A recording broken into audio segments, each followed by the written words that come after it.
চিন্তা করা যায় সিউল থেকে শত শত মাইল দূরে আপনার একটি ঐতিহাসিক গ্রাম। আমরা সবাই আসলে জানি যে না, সিউলেই প্রাচীন ঐতিহ্য শুধু অবস্থিত।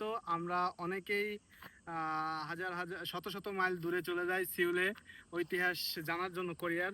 কিন্তু আসলে দেগুর ভিতরে সংজুতে এরকম একটা হিস্টোরিক্যাল প্লাস আছে, যেটা আপনার 1592 সালে এই মহলটা তৈরি হয়, এই প্রাসাদটা। এবং এটা 2019 সালে ওয়ার্ল্ড হেরিটেজ থেকে আপনার এটা স্বীকৃতি প্রাপ্ত। এবং এইখানে আপনার যে প্রাচীন রাজারা ছিল, তারা তাদের যে হিসাব, তারপরে দরবার তারা পরিচালনা করতো এখান থেকে। এবং এটা খুব সুন্দরভাবে এখন দর্শনার্থীর একটা প্লেস তৈরি হয়েছে। এটা আছে সংজুতে, একটা গ্রামের ভিতরে। চারিপাশে শুধু পাহাড়, মাঝখানে একটা গ্রাম, সংজুর শেষ মাথা বলে অনেকে। আপনার এখানে আসার সব থেকে একটা সুন্দর এবং সহজ নিয়ম হচ্ছে, সেটা দেগু থেকে যারা আসতে চান 250 নাম্বার বাসে উঠলেই একদম শেষ মাথা, মানে বাস একদম যেখানে আসে শেষ সেখানে নামবেন।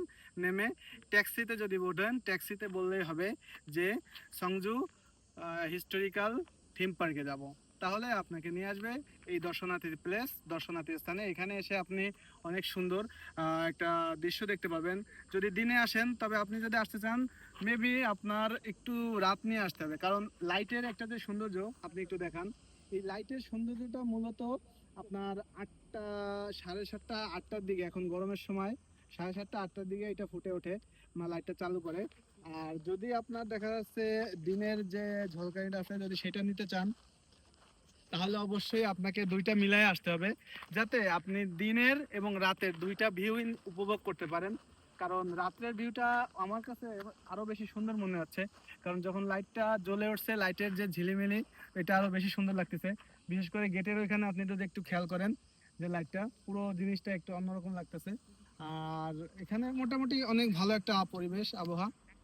সো যারা হিস্ট্রিক্যাল প্লেস খুঁজতেছেন, যে না আমি একটা হিস্ট্রিক্যাল প্লেস যাব খুব কাছাকাছি দেগুতে, তারা আপনারা এখানে চলে আসতে পারেন। খুবই সুন্দর একটা জায়গা।